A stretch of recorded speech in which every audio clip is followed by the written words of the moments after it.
Where them kicks at? Where them hands? Where them hoes? Where them throws? You know what I'm saying? Cecil. Now you can actually get in on this video if you want to. Okay. This could be a conversation, but someone was telling me around the time I recorded this video about the time that they realized with hindsight and wisdom that punching somebody in the face just because they call you the N-word is not the way to go, and it's more trouble than it's worth. So, in the interest of not revealing any details, long story short, drunk idiot hit their car, came in front of them. They try to get the drunk idiot to go away. The drunk idiot lunges at them, but didn't really touch them, but lunged in their direction and called them the N-word. And so the person that said it wasn't black. It was a white person said this to a black person. Black person did what a lot of us are culturally trained to do. Punch the drunk person in the face. And it ended up being a long, drawn-out police thing where ultimately, because the drunk idiot had another drunk idiot with the drunk idiot, and the drunk idiot was so drunk that the drunk idiot should have went to jail for causing damage to property and people and persons. But still, had the black person just ignored being called the N-word, things would have worked out okay. And the black person said this. And then we got into a whole discussion about preemptive striking and that type of thing. So you see that when I talk about using courtesy as a form of self-defense and not hitting first, and how in the martial arts a lot of people tell you your first move should be a block, that's not necessarily a bad thing.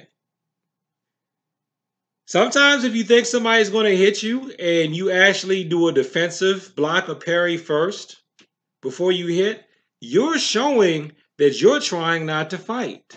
You block, you deflect the force. Then if they come again, then you can intercept or you block and deflect that force and encounter. But this whole thing of if somebody says this to me, I'ma just bust them in their face. No. Like your character. Yeah, like brother pop culture. Yeah. I'll put that in here. You just punch them in the face. That is not the way to go. It's even built into your forms. Right, yeah. Now a lot of people say every move in the form is an offensive form. There are people who are more experienced than me who say that, every move in the form is an offensive move. There are no blocks in forms. And that's even written down. And that very well may be true in the way the forms are designed. I can believe that. That very well may be true.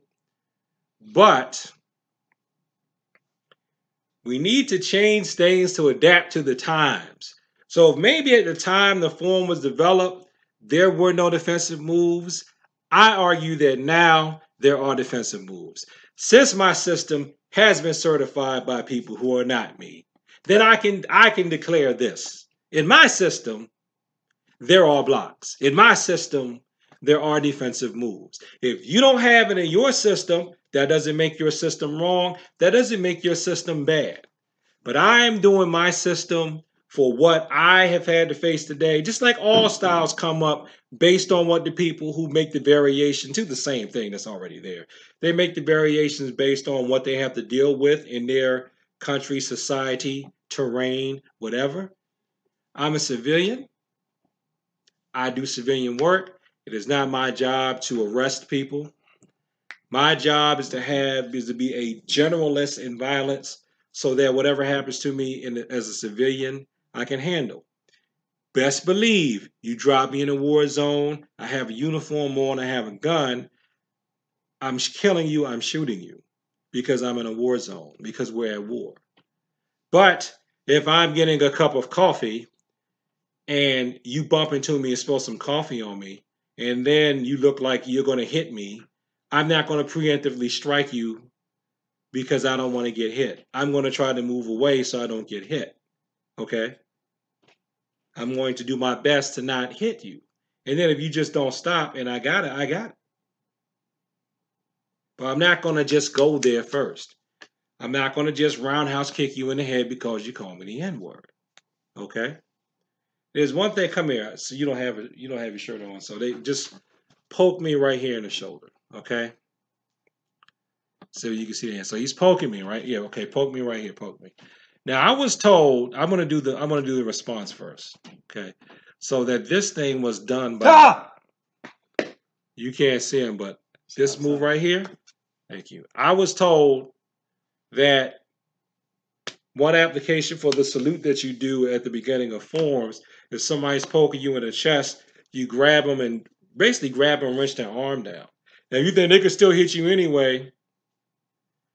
Most people, if you put pain on one side of the body, the other side of the body is weakened for a second, they're going to get a sympathetic reaction. And so even in the form, you do that. Everybody has that form. A lot of people in karate type style taekwondo has this form. So stuff like this, 2, 3. So I do that, and then if they're going to go to hit me, I know I can actually counter their hit by blocking with this, and then coming in on the side of the neck and then counter punching like that. Okay. So if that was in one form, why couldn't the opening move for like Dan Gunn, why couldn't that be somebody swinging at me? I'm going, hey, I'm doing that. Hey, stop. I did the in-between move because I know about that, but why couldn't it just be, hey, I put my hands up like this to stop it, glancing off of here, and then I come down, grab, and punch, or I do this and take it down into an arm bar or something like that. Why not? So I'm declaring my system has blocks. My system has defensive moves as first moves, even if you don't want them in yours. And I got a testimony from someone who's not me. He was talking about how, yeah, it would have been better if I just let the drunk idiot go instead of hitting first, because hitting first, not that the person went to jail or anything, but it's still a drag. It's still inconvenient. Who wants to be caught up with the cops and stuff like that? But you can just ignore a fool and let a fool go on and be a fool. That doesn't make you weak, makes you smart, and it is the Taekwondo tenet of courtesy. So, thanks for watching this video. Like, comment, subscribe. Please share this with people who like to talk about the martial arts. And peace.